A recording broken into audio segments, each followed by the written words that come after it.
Hello everyone, एक नए video के साथ फिर से मैं आया हूँ। और आज जो मैं सेकेंड वीडियो जो अपलोड करने जा रहा हूँ आज का, वो है हमारा ACF का फिज़िक्स जो हम लोगों ने पार्ट किया है उसका न्यूमेरिकल्स। सबसे पहले मैं वो न्यूमेरिकल्स डिस्कस करने जा रहा हूँ जो प्रीवियस ईयर में आया है।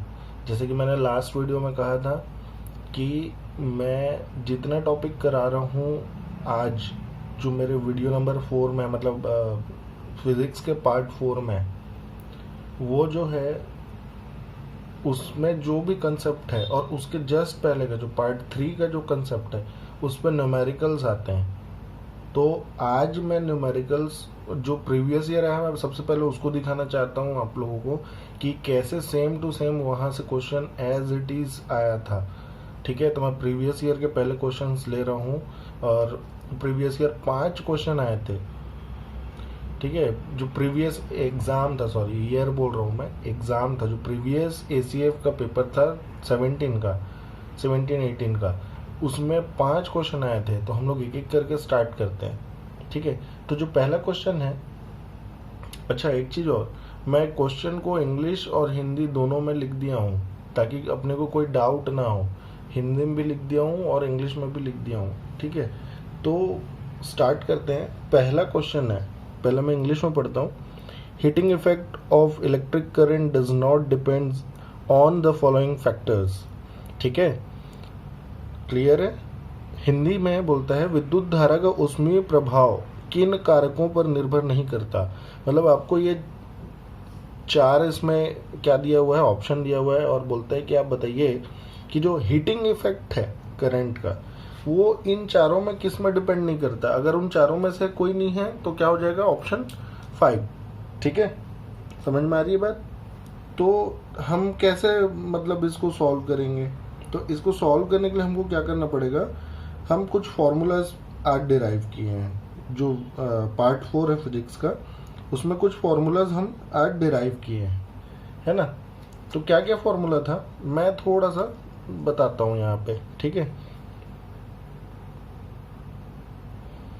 तो हम लोग को जो पता है H इज इक्वल टू, जो जूल का लॉ है वो क्या है, ये है।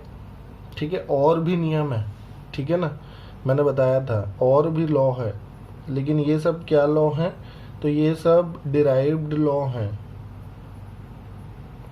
ठीक है, मेन लॉ क्या लेंगे, मैं बोला था ये लेंगे, मैं बोला था, क्योंकि जूल का जो नियम है, ऊष्मा से संबंधित जो नियम है 3, उससे बना हुआ जो सूत्र है वो ये है। ठीक है, तो ये है हीट और ये क्या है आपका डिपेंडिंग फैक्टर्स। तो मैंने रूल बताया था, तो पहला लॉ क्या बोलता था, H is directly proportional to the I square. Second बोलता था क्या, H is directly proportional to the R, and third बोलता था H is directly proportional to the T। ठीक है, समझ में आया। तो ये 3 चीज़ तो बिल्कुल क्या करेगा, अफेक्ट करेगा ये 3 चीज़। ठीक है, तो ये 3 चीज़ तो हो नहीं सकते। ठीक है, तो कौन आंसर होगा, तो वोल्टेज। इसका आंसर क्या होगा, वोल्टेज। देखो ध्यान से ना, मैं बता दे रहा हूँ, अगर ये रखोगे तो फिर बोलोगे कि सर इसमें वोल्टेज करंट टाइम है, रेजिस्टेंस नहीं है। ठीक है, इसमें वोल्टेज रेजिस्टेंस टाइम है, करंट नहीं है, लेकिन ऐसा नहीं है। ये तो हम वेरिएशन चेक कर रहे हैं, लेकिन मेन जो हमारा जूल का जो लॉ है वो ये है। तो जूल का जो लॉ है हम उसके अकॉर्डिंग काम कर रहे हैं यहाँ पे। ठीक है, तो ध्यान रखना। और मैंने पहले भी बोला है, एक चीज़ और भी मैं बोला हूँ, बार बार मेरा बात याद रखना, क्या बोला हूँ मैं, H W और E एक ही चीज है, सब क्या है, यूनिट क्या है सबका, जूल। जूल का मतलब क्या होता है, वर्क। वर्क का मतलब क्या होता है, एनर्जी। एनर्जी क्या होती है, हीट। ठीक है, तो इस चीज़ को ध्यान रखेंगे हमेशा। ठीक है, तो ये हो गया हमारा पहला क्वेश्चन। इसी में ही सेकंड क्वेश्चन है, देख लो, बहुत इंपॉर्टेंट है। पिछले बार डायरेक्ट आया था सेकंड क्वेश्चन जो है। ठीक है, सेकंड क्वेश्चन क्या बोलता है, तो सेकंड क्वेश्चन बोलता है एन इलेक्ट्रिक हीटर, एक इलेक्ट्रिक हीटर है, an electric heater operating eight 220 volt बोल रहा है कि एक इलेक्ट्रिक हीटर है जो 220 वोल्ट को क्या कर रहा है, वो ऑपरेट कर रहा है, 220 वोल्ट में ऑपरेट कर रहा है। Boys 5 litre of water in 5 minute. जब आप 220 वोल्ट दे रहे हैं सप्लाई पे, वाटर हीटर को रखे हैं, तो 5 लीटर पानी को 5 मिनट में वो क्या कर रहा है, बॉयल कर रहा है। क्लियर? 5 लीटर पानी 5 मिनट में बॉयल कर रहा है। It is use on 110 volt line. It will boil the same amount of water in. तो बोल रहा है कि अगर मैं वोल्टेज की सप्लाई को 110 वोल्ट कर दूं तो जो वाटर का अमाउंट है वो सेम ही है, 5 लीटर। ठीक है, तो उसको बॉयल होने में कितना समय लगेगा ये पूछ रहा है, हिंदी पे लिखा हुआ है। ठीक है, तो अपन कैसे करेंगे, बड़ा सिंपल है। क्या कर सकते हैं हम लोग, तो सबसे पहले तो देखो बोला है हीट, यहाँ पे बॉयल हो रहा है। ठीक है, हीटर 2 बार हीट होगा, एक बार कब, एक बार इस पे होगा हीट और एक बार इस पे होगा हीट, मतलब 2 हीट बनेगा। ठीक है, तो क्या क्या दिया हुआ है यहाँ पे, यहाँ पे क्या क्या दिया हुआ है हमको, क्या मिला है, टाइम मिला हुआ है। ठीक है, यहाँ पे टाइम है हमारे पास। ठीक, तो अपन चेक करते हैं, तो सॉल्व कर रहा हूं मैं। देखो, तो H1 मैं ले रहा हूं पहला 220 वोल्ट के लिए। तो हम लोग फॉर्मूला क्या जानते हैं, जब वोल्टेज दिया हुआ है, समय दिया हुआ है टाइम, तो हम लोग कौन सा फॉर्मूला लगाएंगे, तो हम लोग कौन सा लगाएंगे, V² / R × T। ठीक है, ये फॉर्मूला लगाएंगे, ये फॉर्मूला लगाएंगे तो क्या होगा, यहाँ पे आगे देखो, तो V² कितना है, 220 का स्क्वायर। ठीक है, अपॉन R इंटू कितना है यहाँ पे। अच्छा, मैं टाइम को मिनट में ही ले रहा हूँ क्योंकि आंसर हमारा मिनट में दिया हुआ है। ठीक है, इस चीज को ध्यान रखना। तो ये हो गया पहला केस। अब दूसरा केस पकड़ो, दूसरा केस पकड़ते हैं। ठीक है, दूसरे केस में क्या हो जाएगा बताओ, दूसरे केस में क्या हो जाएगा, तो H2 क्या हो जाएगा, 110 का स्क्वायर अपॉन R इंटू यहाँ पे तो T है क्योंकि T ही निकालना है। ठीक है, T ही निकालना है ना। ठीक है, अब देखो क्या बोलता है, हीटर तो हमको 2 वोल्टेज दे दिया है। ठीक है, सेम अमाउंट ऑफ वाटर है, सेम अमाउंट ऑफ वाटर है, और हमको क्या करना है, हीट करके बताना है कि कितने मिनट में बॉईल होगा। तो देखो समझना कि ये जितना उबाल रहा है उतना ही उबलेगा, कितने टाइम में पूछा है, 110 वोल्ट में, मतलब दोनों का हीट क्या होगा, इक्वल होगा। ये जो दोनों का हीट है वो क्या होगा, इक्वल होगा। बोला है 220 वोल्ट में 5 लीटर 5 मिनट में उबलता है, तो 110 वोल्ट में 5 लीटर कितना मिनट में उबलेगा। ठीक है, तो ऑब्वियसली दोनों का हीट इक्वल होगा, तो H1 = H2 हो जाएगा। तो दोनों को अगर मैं इक्वेट कर दूंगा तो क्या मिलेगा, देखो थोड़ा सा जगह ऊपर नीचे हो रहा है पर कोई दिक्कत नहीं है। देखो, तो ये क्या हो जाएगा, तो V² 220 × 220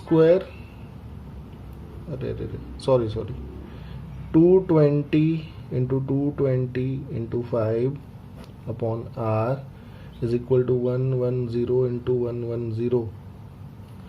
ठीक है, 110 अपॉन R इंटू यहाँ पे T है। ठीक है, तो ये क्या हो जाएगा, 2 टाइम्स में ये कैंसिल आउट हो जाएगा। ठीक है, R से R कैंसिल आउट हो जाएगा।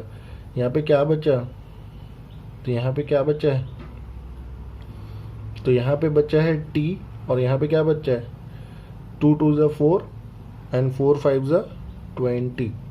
ठीक है, यही बचा हुआ है 20, ये 5 बचा है, 2 × 2 × 5, तो T आ गया 20 मिनट। अब हम लोग चेक कर लेते हैं कौन सा ऑप्शन हमको मैच करता है। तो देखो ऑप्शन नंबर C। तो बहुत इजी क्वेश्चन आता है, कोई रॉकेट साइंस नहीं है कि ना बने न्यूमेरिकल, और जो थोड़ा भी न्यूमेरिकल अगर बनाया है बंदा पहले कभी भी तो बहुत इजीली समझ सकता है कि कोई भी एकदम ऐसी चीज़ नहीं है कि हमसे मतलब नहीं बन पाएगा, ऐसा तो बिल्कुल नहीं है। देखो वंस अगेन मैं एक्सप्लेन करता हूँ, हो सकता है कई लोग को नहीं समझ में आता बात, ठीक है। तो ये क्वेश्चन में बोला क्या था, एकदम ध्यान से सुनो। बोला था कि एक इलेक्ट्रिक हीटर है जिसको 220 वोल्ट में हम लोग क्या कर रहे हैं, उसको कनेक्ट कर रहे हैं। तो जब 220 वोल्ट के सप्लाई में उसको कनेक्ट किया जाता है तो 5 लीटर का पानी को वो 5 मिनट में उबाल देता है। ये कंसेप्ट है, दिया हुआ है। उसके बाद बोलता है कि जब उतने ही पानी को, 5 लीटर ही पानी को हीटर के साथ, वही हीटर है के साथ 110 वोल्ट के सप्लाई पे जोड़ें तो कितने मिनट में उबलेगा। उबलने का काम तो दोनों इक्वल है, उबलने का काम तो दोनों इक्वल है, H1 और H2। हीट तो सेम लगेगा, हीट सेम लगेगा, ठीक है। तो पहला हीट का लिख लिए, दूसरा हीट का लिख लिए, आ गया आंसर, है ना। तो ये बहुत सिंपल है, ठीक है। अच्छा एक चीज़ और, अगर इसमें लग रहा होगा कि हम लोग दूसरा फॉर्मूला क्यों नहीं यूज़ कर रहे हैं, ये फॉर्मूला क्यों यूज़ नहीं कर रहे हैं, तो एक चीज़ बता दूं आपको, करंट के बारे में कुछ नहीं बोला है लेकिन हीटर बोला है, तो थोड़ा सा कॉमन सेंस लगाना पड़ेगा कि हीटर में क्या होता है, तो रेजिस्टेंस का वैल्यू होगा। हीटर कब काम करेगा, जब उसकी रेजिस्टिविटी हाई होगी। इसलिए अपन लोग एज्यूम कर लिए कि इसका जो रजिस्टर है, इसमें जो रेजिस्टेंस लगा है इस हीटर में, वो R ओम है, ठीक है। तो प्लीज़ इतना अंडरस्टैंड तो करना पड़ेगा आप लोग को, ठीक है। नेक्स्ट क्वेश्चन की ओर चलते हैं। नेक्स्ट क्वेश्चन क्या बोलता है, तो देखिए थर्ड क्वेश्चन। तो थर्ड क्वेश्चन बहुत सिंपल है और बहुत अच्छा भी है, और इस टाइप के क्वेश्चंस को मैक्सिमम बच्चे छोड़ भी देते हैं, ठीक है। जब मैं भी मतलब ट्राई करता था, पहले नहीं बनता था तो मैं छोड़ देता था, ठीक है, बहुत पहले। तो देखते हैं क्वेश्चन क्या है। When n resistances each of value r, ठीक है, small r, are connected in parallel, their resultant resistance is x. When these are connected in series, the resistances, ठीक है, these are connected in series, the resistance is क्या होगा, मतलब equivalent resistance क्या होगा, ये बोल रहा है, ठीक है। एक्सप्लेन कर देता हूं मैं। बोल रहा है n रेजिस्टेंस है जिसमें से प्रत्येक की जो मान है वो R है, और उनको हम लोग पैरेलल मतलब समानांतर क्रम में जोड़ा हुआ है, ठीक है। तो जब समानांतर क्रम में जोड़े हैं तो उसका जो रिजल्टेंट है वो कितना है, उसका जो बोलना चाहिए तुल्य प्रतिरोध है ना, इक्विवेलेंट रेजिस्टेंस कितना है, तो X है। अगर हम लोग इन्हीं प्रतिरोधों को, जो जिसकी वैल्यू स्मॉल r है, उनको अगर पैरेलल में जोड़ देंगे तो बताओ, बोल रहे हैं कि रेजिस्टेंस क्या होगा, ठीक है, तुल्यांक रेजिस्टेंस क्या होगा, इक्विवेलेंट रेजिस्टेंस क्या होगा। बहुत इजी है, बहुत ज़्यादा इजी है, कोई दिक्कत नहीं है, एकदम ध्यान से समझना, ठीक है। तो देखो सॉल्व करना स्टार्ट कर रहा हूं मैं, कैसे सॉल्व होगा ध्यान से समझना। तो मैं पेन थोड़ा सा चेंज कर लेता हूं। देखो भाई, पहला क्वेश्चन क्या बोला है कि आपके पास क्या है, बोल रहे हैं आपके पास n रेजिस्टर है, रेजिस्टेंस है, और वो पैरेलल में कनेक्टेड है। तो for parallel connection, parallel connection के लिए क्या होता है, पैरेलल कनेक्शन के लिए क्या कर, तो पैरेलल कनेक्शन का क्या हो जाता है, तो पैरेलल कनेक्शन में होगा 1/r इक्विवेलेंट, है ना। 1/r इक्विवेलेंट क्या होता है, 1/r EQ लिख रहा हूं मैं, है ना। तुल्यांक को हम लोग इंग्लिश में क्या बोलते हैं, इक्विवेलेंट बोलते हैं, तो मैं उसको EQ लिख रहा हूँ। R equivalent is equal to होता है 1/r1 1/r2 dash dash dash 1/rn, ठीक है। तो यहाँ पे R इक्विवेलेंट क्या दिया हुआ है, वो दिया है X, और R1 R2 dash dash dash की वैल्यू कितनी है, R। तो वैल्यू अगर रखूंगा तो क्या निकलेगा, 1/x इज इक्वल टू क्या निकलेगा इन सबको अगर मैं जोड़ूं, या फिर चलो मैं करके दिखाता हूँ, 1/r 1 upon R dash dash dash 1 upon क्या आएगा एन आर बोल सकते हैं, है ना, एन टाइम्स। ठीक है, तो 1 upon x is equal to क्या होगा, तो इसको अगर जोड़ेंगे तो क्या होगा, ये सब तो जुड़ जाता है, नीचे का आर हो जाता है, ठीक है, और ये ऊपर का क्या हो जाएगा, सब जुड़ते जाएगा तो कितना है टोटल एन है, तो ये एन हो जाएगा। ठीक है ना, सॉरी दिख नहीं रहा था, मैं इसको ऊपर कर देता हूँ। देखो मैंने बोला ये तो एलसीएम लेंगे तो आर हो जाएगा, सारा कनेक्ट हो जाएगा, इधर ऊपर कितना है तो एन तक है, तो मैं एन बाई आर लिख सकता हूँ। ठीक है, तो यहां से एन बाई आर मैंने लिख लिया। ठीक है, तो x इज इक्वल टू क्या निकल के आएगा यहाँ पे, x is equal to r by n. ठीक है, समझ में आया, तो r इज इक्वल टू क्या निकलेगा, n इंटू एक्स। हड़बड़ाना नहीं है, अभी क्वेश्चन कंप्लीट नहीं हुआ है। ठीक है, ऑप्शन में है, मेरे को मालूम है ऑप्शन ए, लेकिन नहीं है, अभी नहीं आया है अभी। अब हमको निकालना है क्या भैया, क्वेश्चन तो अभी आधा हुआ है, अब क्या बचा हुआ है हमारे पास, अब हमारे पास बचा है सेकंड पार्ट। तो श्रेणी क्रम में जोड़ने पे क्या होगा, तो आर इक्विवेलेंट किसमें, सीरीज क्या होगा, ऑब्वियसली एन आर होगा, एन टाइम तक जुड़ेगा, तो ये ऐसा जुड़ा तो एन बाई आर हुआ, तो ये ऐसा जुड़ेगा तो क्या होगा, एन आर होगा, होगा ना कि नहीं होगा, बिल्कुल होगा। ठीक है, यहां पर से आर की वैल्यू को क्या कर दो, यहाँ पुट कर दो, तो आर इक्विवेलेंट इन सीरीज क्या निकलेगा, एन, और आर की वैल्यू क्या है, एन इंटू एक्स, तो क्या निकला यहाँ पे एन स्क्वायर एक्स। तो ये है हमारा आंसर, तो ऑप्शन डी हमारा आंसर है। ठीक है, थोड़ा सा दिमाग लगाना, हड़बड़ा के अधूरे में मत छोड़ देना, और अधूरे में टिक मत कर देना, कुछ मार्क्स नहीं मिलने वाला, उल्टा माइनस हो जाएगा, और सिलेक्शन का जो चांस रहेगा वो भी चला जाएगा। तो इसको बहुत ध्यान से थोड़ा सा समझ लेना, नहीं तो पूरा का पूरा डुबा जाओगे। ठीक है, नेक्स्ट क्वेश्चन बहुत इंपॉर्टेंट है, इस टाइप के क्वेश्चन हमेशा आते हैं। ठीक है, कॉम्पिटिटिव लेवल क्वेश्चन है, तो क्या बोलता है उसको ध्यान से समझना। तो बोलता है a house wiring supply 220 volt. ठीक है, तो बोलता है एक हाउस का वायरिंग है, वो 220 वोल्ट क्या कर रहा है, सप्लाई कर रहा है। ठीक है, ठीक, supply 220 volt, supply line is protected by 9 ampere fuse. देखो ध्यान से समझना, यहाँ पे हिंट छुपा है, 9 एम्पियर के फ्यूज के साथ क्या बोल रहा है, सप्लाई लाइन कनेक्टेड है, प्रोटेक्टेड लाइन है ये। ठीक है, the number of 60 watt bulbs in parallel that can be turned on at a time is। बहुत अच्छा क्वेश्चन है, बोलता है कि कितने 60 वॉट के कितने बल्बों को हम पैरेलल में जोड़े हैं और उनको ऑन कर सकते हैं, उनकी संख्या बताइए। ठीक है, बहुत इजी क्वेश्चन है, थोड़ा सा कंसेप्ट है, अगर थोड़ा सा कंसेप्ट नहीं लगा पाओगे तो बिल्कुल नहीं बनेगा। ठीक है, ध्यान रखो, कंसेप्ट लगाना है, कंसेप्ट के बिना नहीं बनेगा।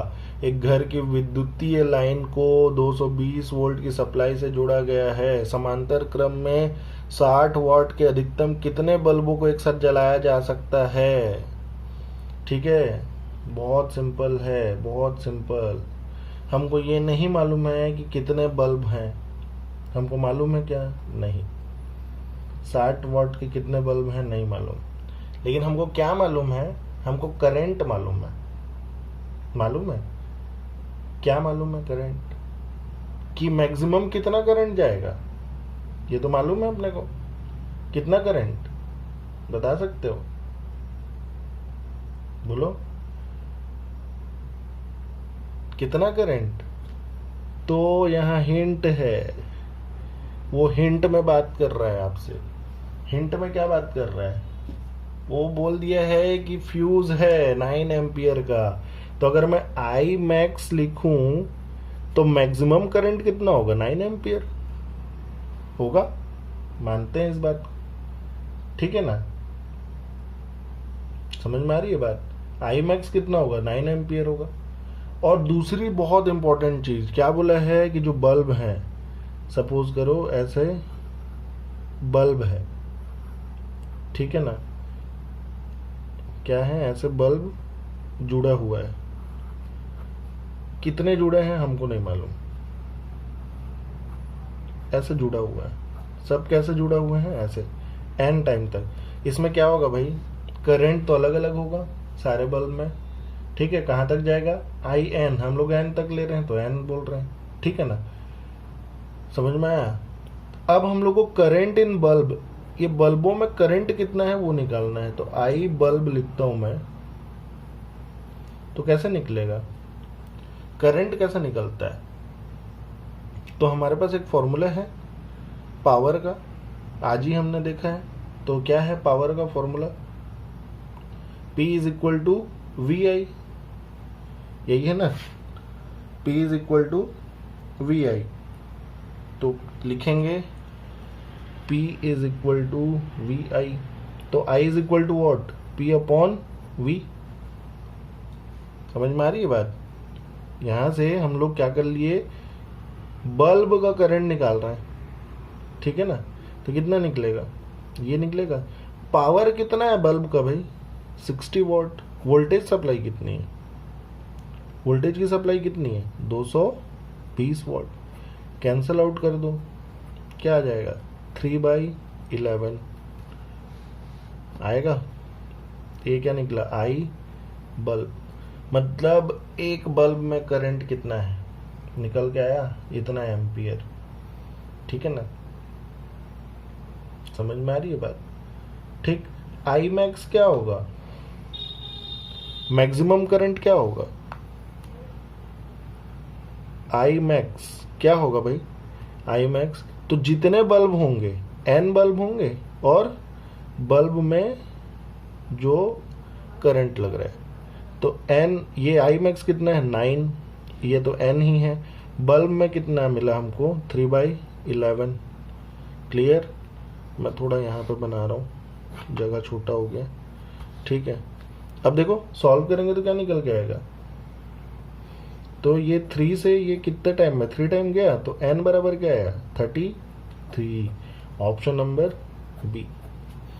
बहुत इजी है, अगर नहीं समझ में आया फिर से एक्सप्लेन कर रहा हूँ, ध्यान से देखते रहो। हमको घर बोला था, वोल्टेज दिया हुआ था, हमारे पास वोल्टेज था, ठीक है, बल्ब का पावर था, और हमको बोला था कि जो मैक्सिमम करंट है घर में वो 9 एम्पियर जाएगा। क्यों? क्योंकि 9 एम्पियर पे फ्यूज लगा था, 9 एम्पियर का फ्यूज था जो 9 एम्पियर तक को रोक सकता था, मतलब 9 एम्पियर सबसे मैक्सिमम करंट है उस घर का, ठीक है। तो सीधी सी बात है, बल्ब में, हर बल्ब में कितना करंट जा रहा है वो निकाल लो। तो एक बल्ब का निकालो, एक बल्ब में क्या होगा, तो क्या होता है, करंट इज इक्वल टू, जब पावर दिया हुआ रहता है तो हम लोग क्या यूज करते हैं, P is equal to V I. तो यहां से हम लोग क्या कर लिए, I इज इक्वल टू क्या कर लिए, P अपॉन V। V और P की वैल्यू रख दिए। कितने बल्ब हैं तो हमको नहीं मालूम, n बल्ब है तो हम लोग ले लिए n बल्ब, ठीक है, और सॉल्व कर दिए तो नंबर ऑफ बल्ब निकल के आ गया, ठीक है। बहुत इजी क्वेश्चन था, बहुत इजी, दिखने में बहुत हार्ड था लेकिन बहुत इजी था। ऐसा भी लगा होगा कि कुछ तो दिया नहीं है, हम लोग निकालें कैसे, सॉल्व कैसे करें, लेकिन ऐसा कुछ नहीं है, बहुत इजी टर्म पे था, ठीक है।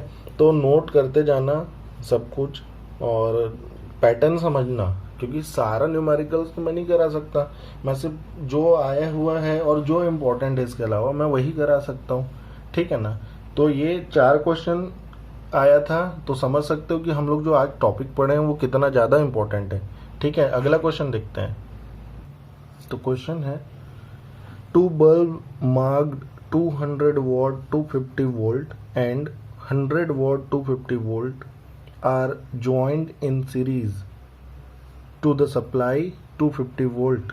The power consumed in circuit is, बोल रहा है कि 2 बल्ब है जिसमें डिस्क्रिप्शन क्या दिया हुआ है बल्ब का। एक बल्ब है 200 वाट का जो 250 के साथ कनेक्टेड है, 250 वोल्टेज के साथ, और एक बल्ब है 100 वाट का, वो भी 250 वोल्ट के साथ कनेक्टेड है, लेकिन दोनों कैसे कनेक्टेड है, सीरीज में कनेक्टेड है, ठीक है। और उन दोनों को जो सप्लाई दे रहे हैं वो कितना दे रहे हैं, 250 वोल्ट का सप्लाई दे रहे हैं, मतलब एक सर्किट बन रहा है। तो बोलता है कि इस सर्किट में कुल कितना शक्ति लग रहा है, मतलब शक्ति निकालना है यहाँ पे। ठीक है, तो सबसे पहले सॉल्व करने के लिए यहाँ पे क्या करते हैं अपन लोग, सर्किट थोड़ा सा बना लेते हैं। थोड़ा सर्किट बना लेंगे तो इजी पड़ेगा। ठीक है, तो सर्किट कुछ ऐसा बनेगा कि यहाँ पे है सप्लाई, ठीक है, यहाँ पे है क्या, 2 बल्ब, और 2 बल्ब कैसे लगे हुए हैं, एक है बल्ब 200 वॉट 250 वोल्टेज का, एक है कितना 100 वॉट 250 वोल्टेज का। ठीक है, और ये कितना है 250 वोल्ट। क्लियर, इस चीज़ को समझना। सर्किट बना लिया हमने जैसा क्वेश्चन बोला है, तो सर्किट का काम हो गया। सर्किट हम लोगों ने बना लिया।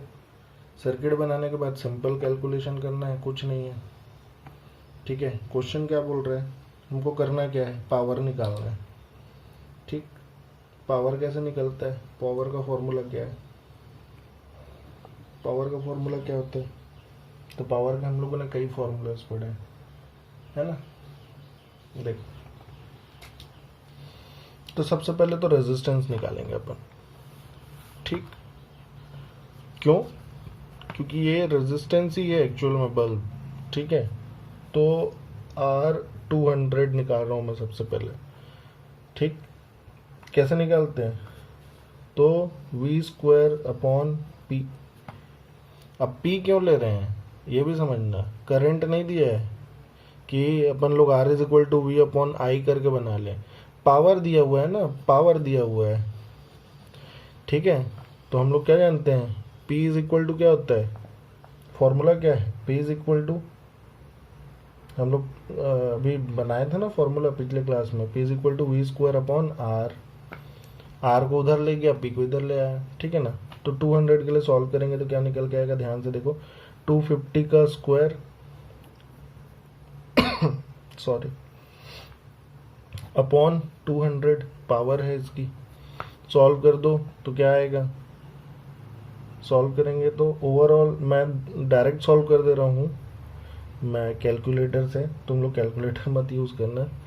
312.5 ओम। ठीक है क्या, ये आ गया। अब सिमिलरली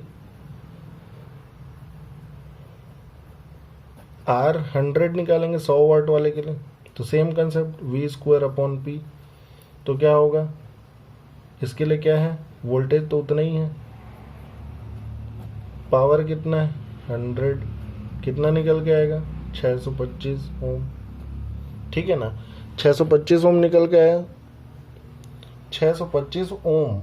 अब यहाँ पे एक अच्छा सा कंसेप्ट बताता हूँ मैं, क्या है, अगर आपके बल्ब का पावर ज़्यादा है तो उसका रेजिस्टेंस कम है ना, रेजिस्टेंस उसका कम आया है, और आपके बल्ब का पावर कम है तो आपका रेजिस्टेंस ज़्यादा आया है।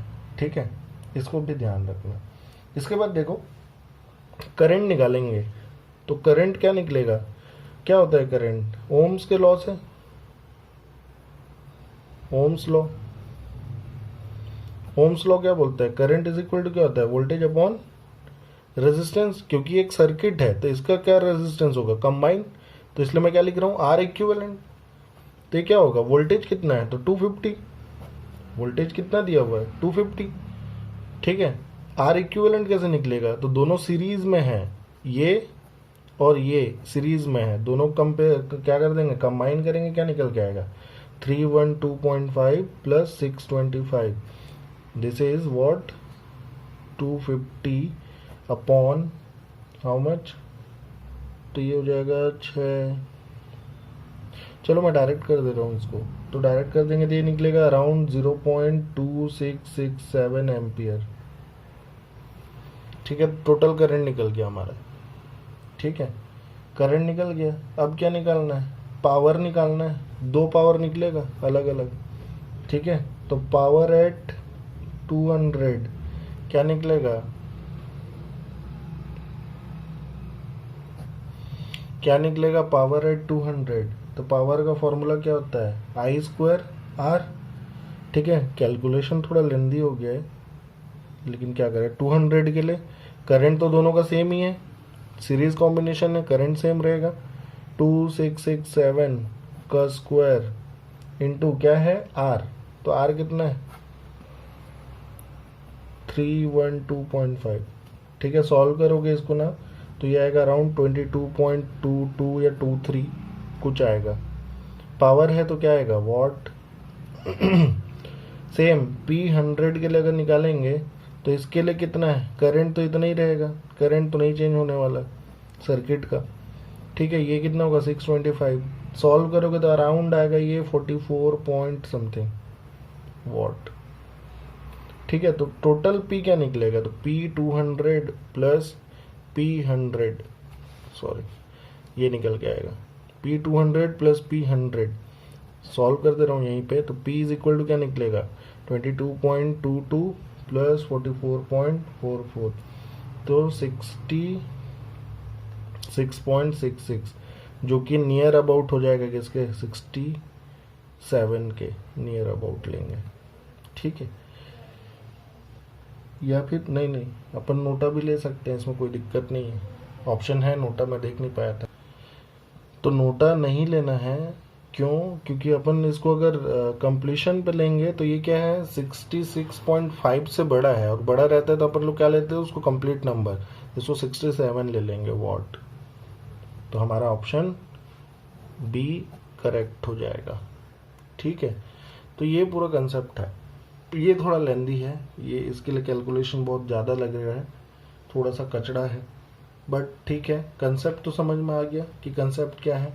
ठीक है, तो देख लीजिए, सिर्फ हम लोग जो 2-3 टॉपिक पढ़े, सिर्फ उन्हीं टॉपिक से 5 question back to back question 5 आए हैं। ठीक है, तो ध्यान रखना कि ये कितना इम्पोर्टेंट टॉपिक है कि इससे 5 क्वेश्चन आया है। तो इसको हमेशा से अच्छे से 2-3 बार वीडियो देखो, अच्छे से पढ़ो, क्लियर करो कंसेप्ट को। ठीक है, अब कुछ और क्वेश्चन देखते हैं जो नॉर्मल है, बुक से लिया हुआ क्वेश्चन है। ठीक है, तो मैं कराता हूँ कुछ क्वेश्चन। तो देखो, कुछ क्वेश्चन करते हैं कॉम्बिनेशन ऑफ रेजिस्टेंसेस का। ठीक है, तो देखो एक क्वेश्चन लिखता हूं मैं,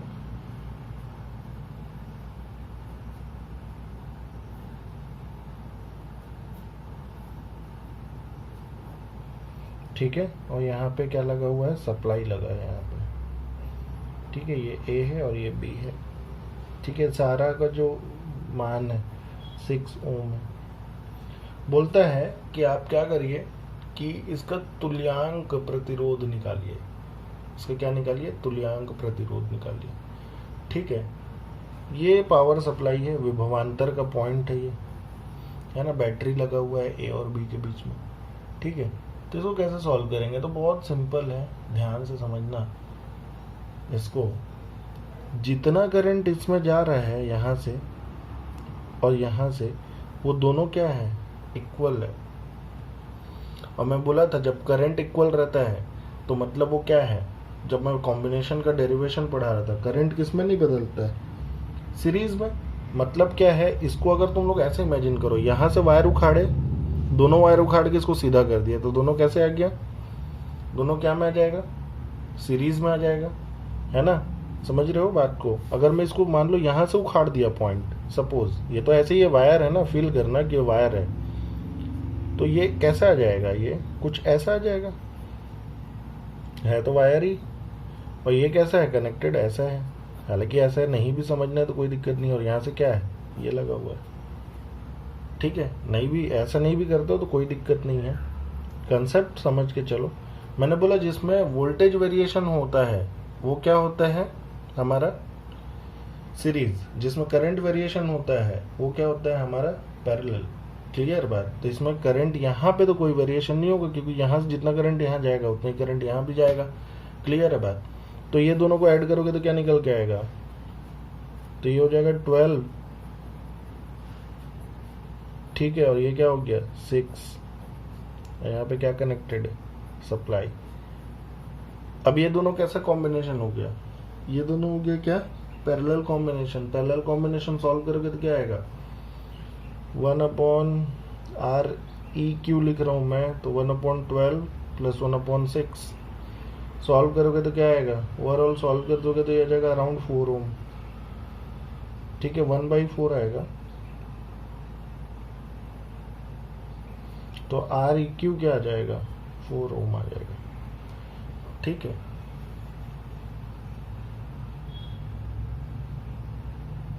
तो सिंपल है, ज़्यादा कुछ तो है नहीं।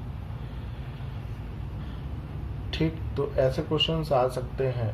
देखो नेक्स्ट क्वेश्चन ड्रॉ कर रहा हूँ मैं रेजिस्टेंस के में। सेकेंड क्वेश्चन क्या है, एक ऐसा है घर बना हुआ है, समझो ये ऐसा, यहाँ पे एक पॉइंट है, यहाँ पे एक रेजिस्टेंस है, यहाँ पे एक रेजिस्टेंस है, यहाँ पे एक रेजिस्टेंस है और ये पॉइंट है। ठीक है, हमको क्या निकालना है, ये ए है ये बी है, ए और बीच के बीच में आर इक्विवेलेंट निकालना है।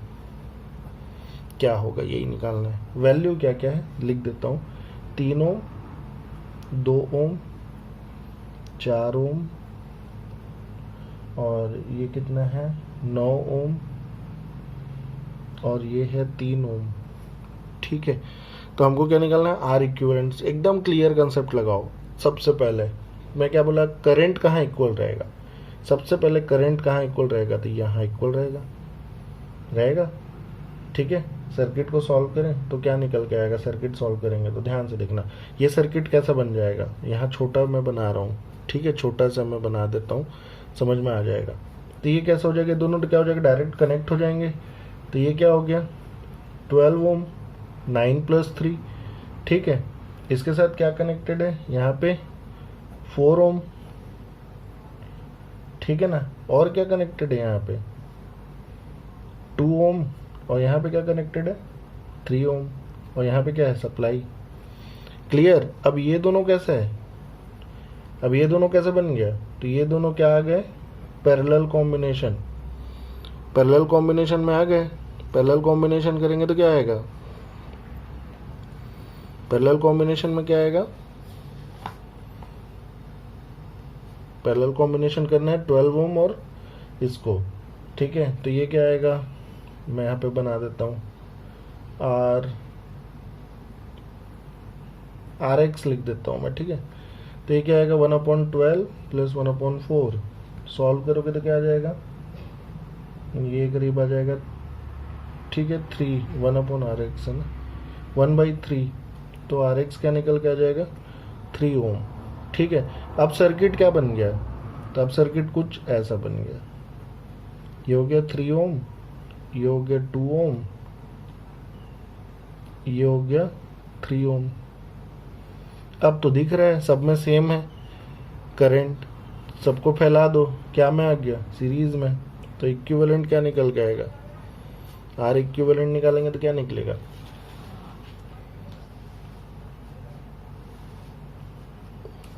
आर इक्विवेलेंट क्या निकलेगा इसका, तो हो जाएगा 2 + 3 + 3, तो हो जाएगा कितना 8। क्लियर, समझ में आया, सिंपल, कोई नहीं है। तो ऐसे क्वेश्चंस बन सकते हैं रेजिस्टेंस पे। ठीक है, तो प्रैक्टिस करना और भी क्वेश्चन। ठीक है, चलो एक क्वेश्चन करते हैं। तो क्वेश्चन है, बहुत लंबा है, फिर मैं लिख देता हूँ, हिंदी में लिख देता हूँ। ठीक है, एक मकान में क्या है, 12 बल्ब है, जिसमें प्रत्येक का, ठीक है, प्रतिरोध कितना है, 440 ओम है। ठीक है,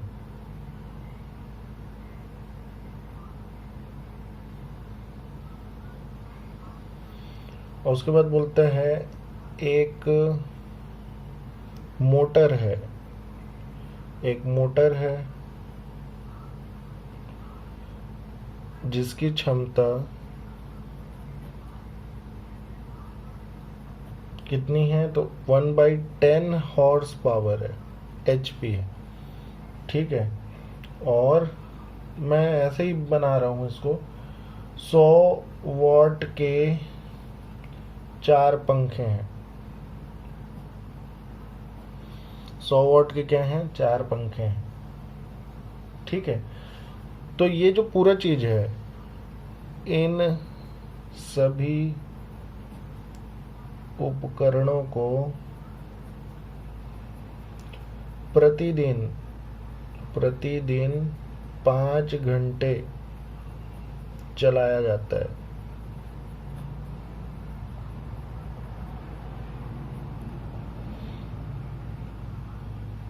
तो 30 दिन में बिजली का खर्च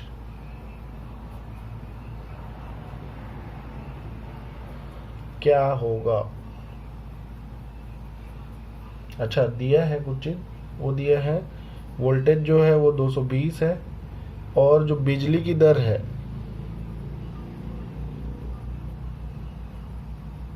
वो कितना है? 40 पैसा प्रति यूनिट। ठीक है, 40 पैसा पर यूनिट के हिसाब से निकालना है। ठीक, बहुत इजी है, बहुत ज़्यादा इजी। तो इसमें क्या करना है, सॉल्व करते हैं। बहुत इजी है। तो हमको क्या है, हमारे पास क्या है, तो हमारे पास 12 बल्ब है। ठीक है, तो एक बल्ब का क्या निकाल लेते हैं हम लोग? शक्ति निकाल लेते हैं। ठीक है, एक बल्ब का पावर, ठीक है, तो क्या निकलेगा? ये V² अपॉन R। तो V² कितना है? V कितना है? 220। ठीक है, R कितना दिया हुआ है? 440। सॉल्व करेंगे तो क्या निकलेगा? 110 वॉट। ये एक बल्ब का है। तो 12 बल्ब का पावर क्या निकलेगा? तो 12 गुणित 110, तो ये कितना निकलेगा? 1320 वॉट। ये निकल गया पावर किसका? बल्ब का। ऐसे ही सबका पावर निकालना है। ठीक है, कोई दिक्कत नहीं है। तो मोटर है, एक मोटर, ठीक है, कितने का है? 1/10 हॉर्स पावर का है। तो पता होना चाहिए कि 1 हॉर्स पावर में कितना होता है? 746 वॉट होता है। ठीक है, 1 horsepower is equal to 746 watt, लिख लो। ठीक, सॉल्व कर देंगे तो क्या आ जाएगा? इसको सॉल्व करो, 74.6 वॉट। ठीक है, ऐसे ही 4 पंखे हैं।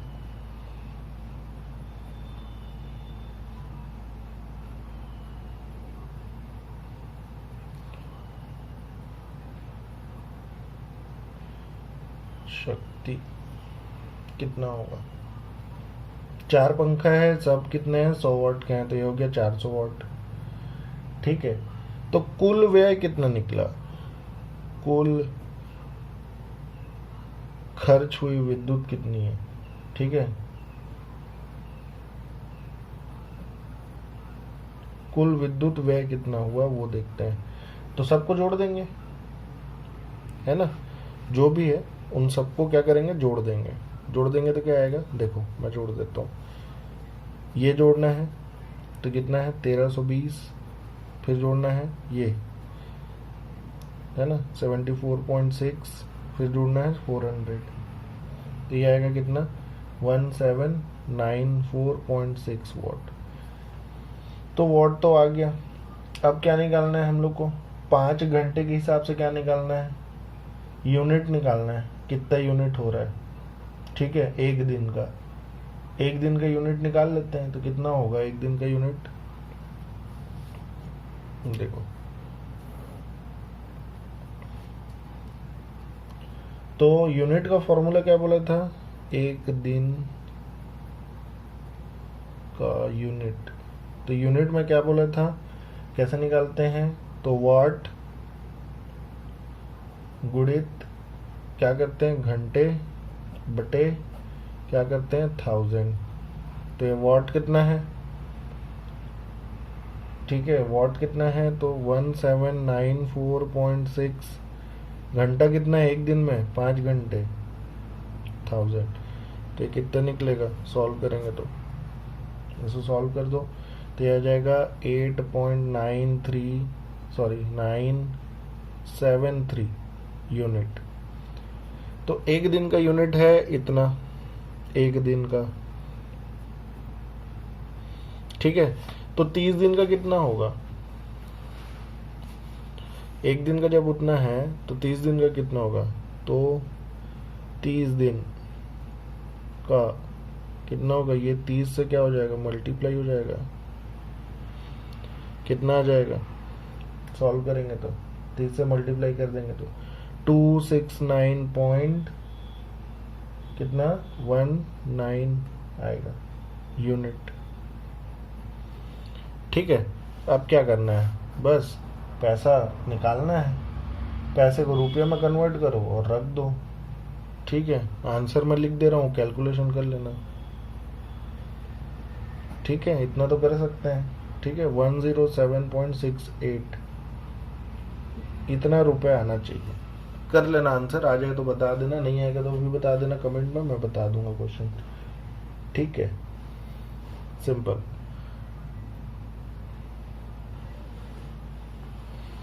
तो ये है, इस टाइप के क्वेश्चंस बनते हैं, कुछ एकदम स्पेशल क्वेश्चन नहीं बनते, ऐसे सिंपल क्वेश्चन है जो मैं प्रीवियस ईयर के ACF कराया वैसे ही वैसे क्वेश्चन है, कोई नया टाइप का क्वेश्चन नहीं है। एक क्वेश्चन मैं दूंगा होमवर्क में, जिससे भी बने वो क्या करेगा, कमेंट में बताएगा उसका आंसर, ठीक है। तो मैं होमवर्क में एक क्वेश्चन में दे रहा हूँ, ठीक है। तो क्वेश्चन है, जिससे बनेगा कमेंट करेगा। एक तार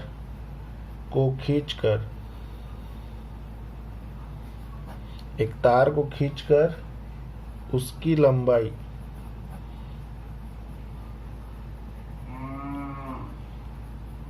दुगनी, ठीक है, दुगनी कर दी जाती है,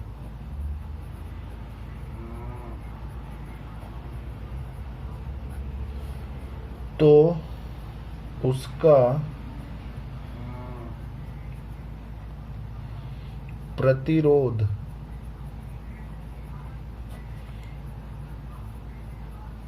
कितना गुना हो जाएगा,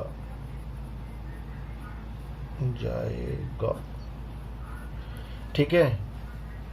इंग्लिश में भी सिंपल है, एक वायर है, उसको क्या करते हैं, खींच के लंबा कर देते हैं, उसकी साइज को जस्ट L था तो 2L कर देते हैं, ठीक है। तो उसका रेजिस्टेंस में क्या चेंजेस आएगा ये बताना।